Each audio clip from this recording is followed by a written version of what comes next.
Hello, I'm Dr. Mike Browning with Counseling and Psychological Services here at UNLV. In this video, I'm going to talk to you about sleep. Getting good sleep is important in maintaining your physical and mental health.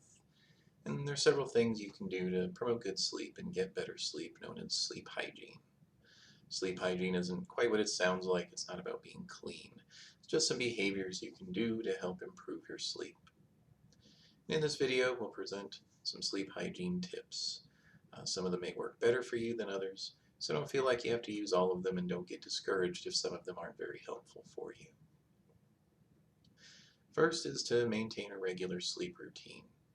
It's recommended to go to bed at about the same time every night and wake up at about the same time every morning. How much sleep you get and when you go to sleep and wake up can vary. Most people do best with between 6 and 10 hours of sleep. What time you go to sleep and wake up might vary by you and your rhythms, or by your work or school schedule, but try to be consistent about the amount of sleep you get and when you go to bed and wake up. Avoid naps if possible. Each of us needs a certain amount of sleep per 24-hour period. We need that amount and we don't need more than that. So when we take naps, it decreases the amount of sleep that we need the next night, which may cause difficulty initiating sleep and may lead to insomnia. Avoiding naps, even if you're tired, may not feel great at the time, but it usually pays off because you'll get to sleep easier when you go to bed for the night, and it will make it easier for you to maintain your established sleep-wake schedule. Don't stay in bed awake for more than 10 to 15 minutes. If you find your mind racing or worrying when you go to bed or during the middle of the night, get out of bed and sit in a chair in the dark. Do your mind racing in the chair until you're feeling sleepy again, then return to bed and try again. You can also try doing a low-impact activity while you're out of bed, like reading or a crossword puzzle, preferably with a light source behind you rather than in front or overhead. But don't do anything too exciting or anything that's going to stimulate you too much. Also at those times, avoid TV or cell phones or internet, because that'll stimulate you more than desire, and exposure to LED light at night can disrupt your sleep. If this happens several times during the night, getting up out of bed because your mind is racing or whatever, that's okay. It may feel awkward at first, but every time you're in bed and unable to sleep for 10 or 15 minutes, get out of bed, sit somewhere else for a while, then come to bed and try again. Don't watch TV, study, read other things in bed. When you watch TV or read in bed, you associate your bed with wakefulness and activity. People are associative learners, and you only want to associate your bed with sleep and sex. So for other activities, try to do them somewhere else. And this may be a hard habit to break, especially if you live somewhere where you have limited space, but do your best. Be smart about caffeine and other substances. We know that college students can have a difficult relationship with caffeine and can use it to help stay up and study, or to manage multiple demands on your time and energy. But caffeine can disrupt sleep and cause difficulty initiating sleep.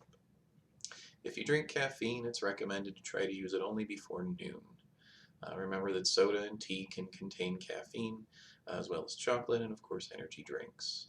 And know that the effects of caffeine may last for several hours after ingestion, even if you don't really feel it. It's generally recommended to take in no more than 400 milligrams of caffeine in a day. But 250 milligrams of caffeine in a day is the amount that starts to interfere with sleep onset. The amount of caffeine in different drinks can vary according to how it's prepared, the brand, other factors. But 16 ounces of drip or cold brew coffee will have about 250 milligrams of caffeine, or more maybe. Two 12-ounce lattes will also contain about that much. Energy drinks and energy shots vary widely in how much caffeine they contain, and they can also have other substances which may negatively impact your sleep, such as taurine and large doses of B vitamins. There's some information on the content of caffeine content of different drinks in the handout that accompanies this video. Cigarettes, alcohol, drugs, and over-the-counter medications may also disrupt sleep, so moderate these too. Try to exercise regularly. It's recommended to exercise before 2 p.m. every day to promote good sleep.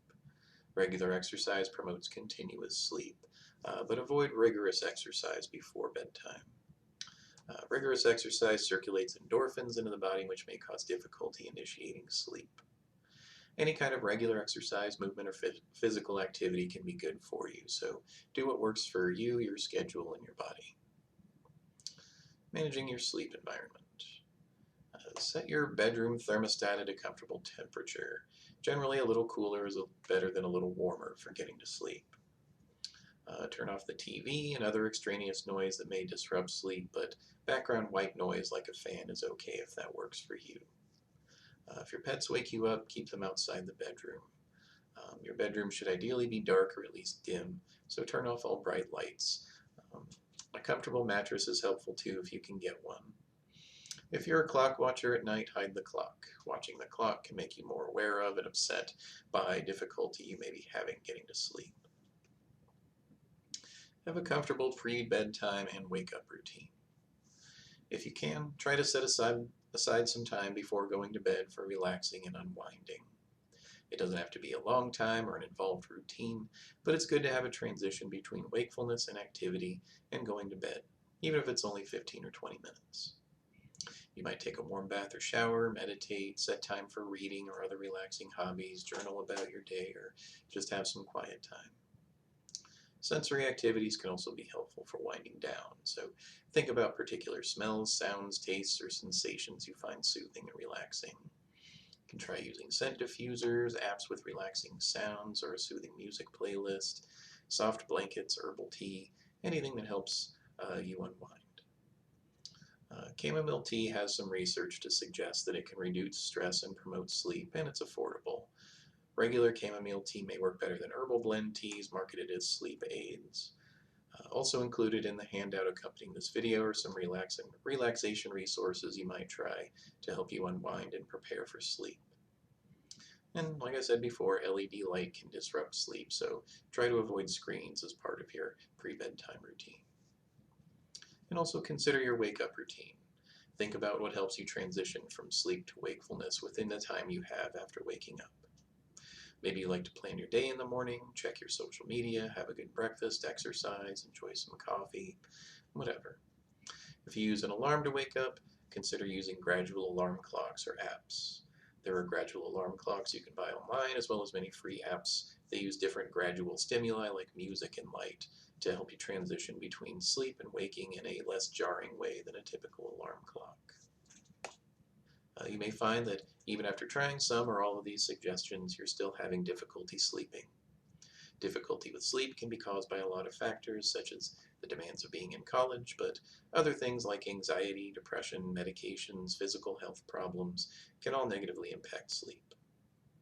If you feel like any of these may apply to you, come see us at CAPS or a medical provider in the Student Health Center.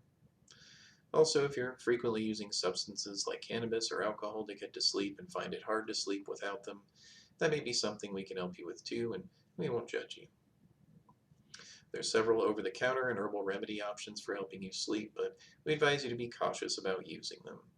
Even over-the-counter medications can have side effects, interact with other medications or supplements you are taking, or negatively impact health conditions you might have.